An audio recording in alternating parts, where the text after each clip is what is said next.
Hi hello नमस्कार. तुमचं सगळ्यांचं संवाद मनातल्या या आपल्या चॅनलवरच्या नवीन एका व्हिडिओमध्ये अगदी मनापासून स्वागत आहे. तर आता संध्याकाळचे 3 वाजलेले आहेत, 3-3:30 वाजलेले आहेत. तर मी चाललेले आहे खाली.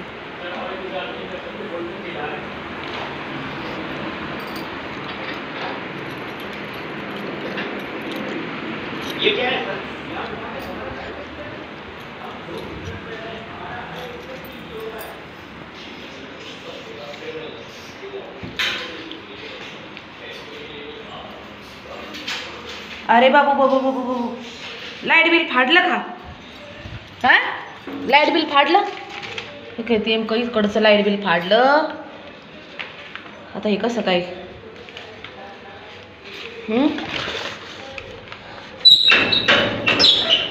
ते वायरमनने इथं लाईट बिल टाकलं, याच्यातून फाडून टाकलं कुत्र्याने लाईट बिल. कसं फाडले आता हे तुकडा, कसं जॉईंट करायचं त्याला?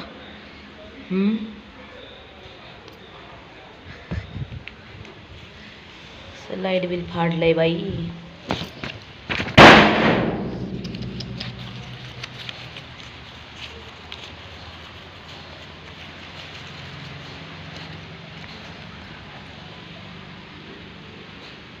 काही ठिकाणी असं लाईट बिल कुत्र्याने फाडलं. आले आले आले थांब.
बघितलं तुम्ही बघा, इथलं मांजर बघा बरं. काही हे का मांजर पाहिली का?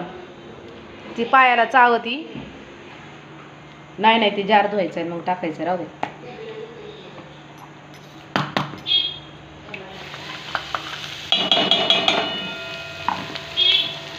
मी काढून घेतलेली आहे एका साईडला प्लेटमध्ये, आणि त्यातलं थोडंसं पाणी पण काढून टाकलेलं आहे. आणि आता हिरवी मिरची, लसूण, शेंगदाणे बारीक करून घेतलेले आहेत.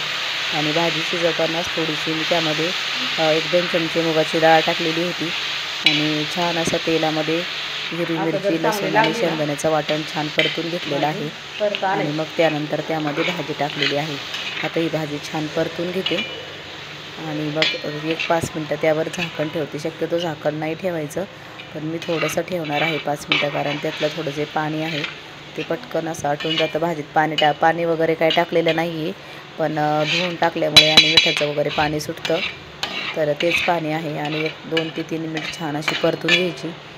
आणि एकदा तुम्ही नक्की करून बघा. शेवग्याच्या पानाची भाजी खूप आयुर्वेदिक आहे. तर बघू शकता या ठिकाणी किती छान अशी भाजी झालेली आहे आपली. आणि थोडंसं वरून मी त्यामध्ये मीठ टाकलेलं आहे. कारण भाजीमध्ये जर अगोदर मीठ टाकलं तर भाजी शिजून थोडी होते आणि मग त्यानंतर कधी कधी भाजी खारट पण होऊ शकते, त्यामुळे मिठाचा अंदाज येत नाही अगोदरच टाकलं तर. पूर्ण भाजी शिजून घेतली तर आपल्याला मिठाचा अंदाज पण येतो किती मीठ टाकायचं काय. तर अशा पद्धतीने छान अशी भाजी या ठिकाणी तयार झालेली आहे, शेवग्याच्या पानाची भाजी.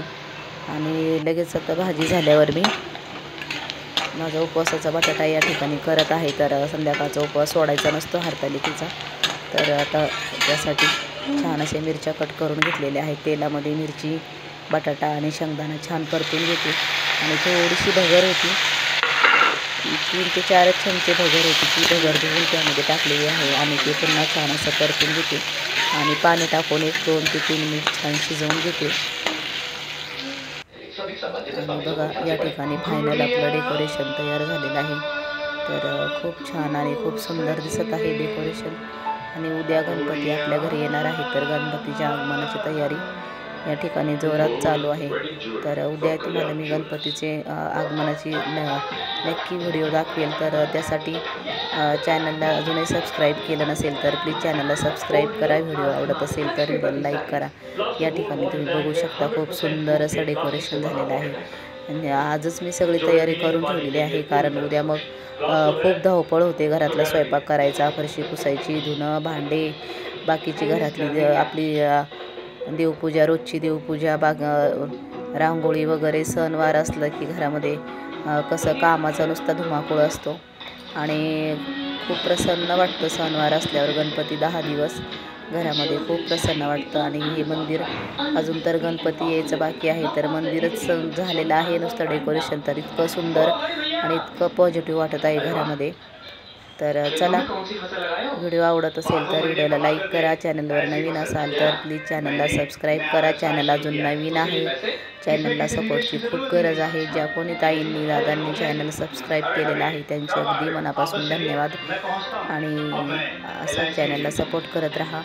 चला भेटूया उद्या एका छानशा व्हिडिओमध्ये. तोपर्यंत व्हिडिओ बघितल्याबद्दल धन्यवाद.